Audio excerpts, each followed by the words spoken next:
Bueno, vamos a ver dónde ubica la cuestión del vacío o del vaciamiento en la dimensión sociohistórica. Y vamos a ver cómo esto se va anudando a las otras dimensiones. Vamos a ver. Eve plantea en la página 2, bajo el subtítulo El capitalismo global impone su ley. La particularidad de este momento histórico, este texto es del 2003, vamos a ver su vigencia y su giro en el momento actual. La particularidad de este momento histórico se halla marcada por el capitalismo global. El mercado impone su ley sobre la regulación de la cultura, que conlleva un cierto vaciamiento de los puntos de referencia tradicionales que forman el nudo que sostiene a la comunidad. Entonces, ella lo que va a argumentar es que acá en la dimensión sociohistórica lo que vemos es un vaciamiento de las particularidades de cada cultura. ¿Sí? Y va a hacer referencia a los estados nacionales, que hoy están frente al cierre, digamos, de los distintos países, y a todos los cierres que estamos viviendo también en los propios hábitats, en las propias casas, cuando podemos, esta pérdida de referencias culturales, se va a referir a la pérdida de referencias culturales invadidas por el mercado. ¿Qué quiere decir esto? Que yo le respondía a propósito de esto también ayer a Ailén, que la pérdida de referencias culturales aparece frente a una operatoria del momento actual en términos de la globalización y de la vigencia de la ley del mercado, en donde lo que rige es la mercancía. Incluso el saber muchas veces se convierte en mercancía. ¿Qué quiero decir con esto? Que es un valor por un lado, que tiene un sentido, digamos, un sentido de mercancía en cuanto a que no va por la vía de la satisfacción al estilo de lo que vimos en el video de César González, sino que es en función de la meritocracia, del conquistar un lugar en la sociedad. Con esto no estoy desmereciendo el que hay un valor en un deseo de ascenso social a partir de la conquista de credenciales académicas. El problema es cuando la credencial académica entra en un circuito también de un paper, otro paper, otro paper, en una cadena de competencia meritocrática que termina anulando lo que es el límite que suponen las referencias culturales. Y esto se va a trasladar también a la dimensión institucional, como acabo de señalar. ¿Sí? Entonces, están los estándares internacionales, también para las evaluaciones internacionales. Entonces, esa estandarización, esa homogeneización hace que se pierdan, va a decir, las referencias culturales que mantienen el nudo de una comunidad. Bueno, esta es una idea muy general que después la tenemos que ir viendo en cada contexto más particularizado de cada comunidad. Entonces, podríamos decir que en la dimensión sociohistórica, cuando hay homogeneización y otro aspecto que señala, cuando todo está copado por un saber estandarizado, va a decir.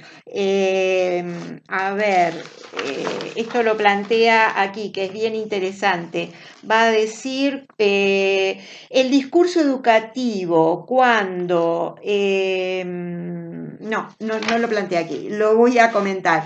Ella va a plantear que cuando en la dimensión sociohistórica actual está copada por un saber estandarizado, es decir, ya se sabe por qué el sujeto actúa de esa manera. Esta proliferación de diagnóstico, que lo vamos a ver en el módulo 3, cuando hay esa proliferación de saber homogéneo. De nuevo, vuelvo a la estandarización y a la homogeneización. Hay pérdida de referencias culturales porque la cultura global puede hacer pie en las subjetividades, pero muchas veces erosionando la particularidad de esa cultura local, de esa cultura que hace a las filiaciones culturales de cada sujeto, y lo que va a generar cuando se traslada a las instituciones es segregación.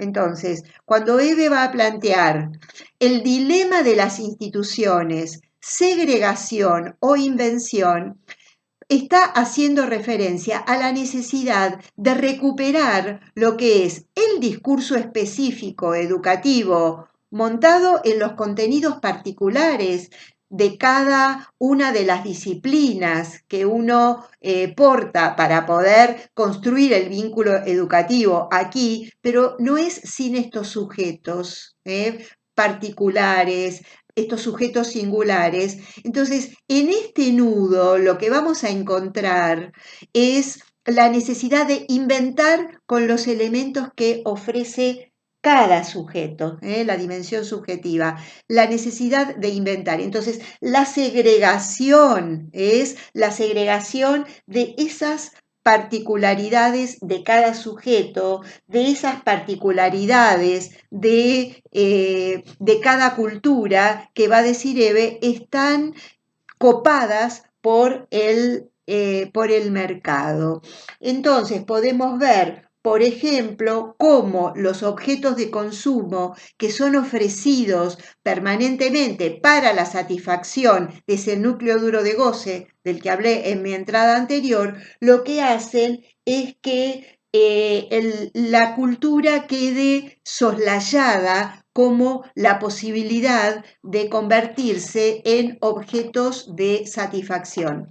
Entonces, aquí lo que yo fui poniendo es estos límites, cuando estos límites se pierden, también se van a perder los límites entre las instituciones. Pero, ¿cuál es la importancia de situar los límites? No es encerrarnos, sino que es poder cernir cuál es ese borde, como veíamos en la entrada anterior, cuál es ese borde que permite que cada quien pueda ofrecer algo teniendo en cuenta algo en términos de lo que es el vínculo educativo y que pueda permitir ubicar ese límite necesario, pero el límite está en el discurso, en el discurso que se monta sobre un objeto particular. Es el discurso educativo, que sería, en el caso de Camilo, sería el discurso de la literatura,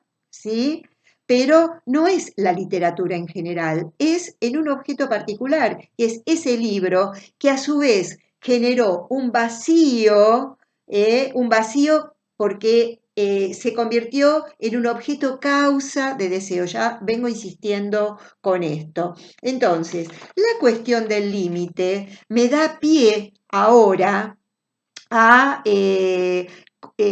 trabajar sobre la idea central que nos plantea el texto de Laura Kiel, que cuando lo hayan leído o lo lean, van a ver cómo ella, en realidad, cuando habla de sin límites a limitados, en realidad va a plantear esta paradoja de el límite de es el no, y ahora ya ella va a ubicarnos acá, en esta zona, entre la dimensión subjetiva y la dimensión institucional.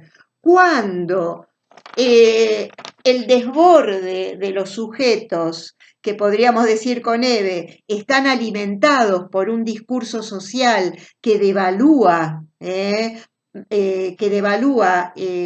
lo cultural, y pone en valor el objeto mercancía que tiene una circulación de satisfacción permanente, y que es muy erosivo para la subjetividad, vuelvo entonces, cuando esas condiciones de la cultura, ¿sí? Anclan en sujetos desregulados subjetivamente, que no pueden diferenciar qué es lo que más que diferenciar, que sus cuerpos no pueden sosegarse, ¿sí? Entonces, acá aparece un sujeto sin límites. Este sujeto sin límites aparece aquí en la dimensión institucional. Entonces, Laura nos va a proponer pensar de qué se trata, de que no tienen límites externos o hay algo vinculado a la limitación de contar con esa herramienta cultural que permite cernir, que permite ponerle un límite a la satisfacción, pero es a condición de contar con ese vacío que generan los objetos culturales. Bueno, entonces ahora en mi próxima entrada voy a ya meterme directamente con cómo se tematiza la cuestión de los límites, que Eveticio lo planteó desde otra perspectiva, cómo se tematizan en el ámbito educativo.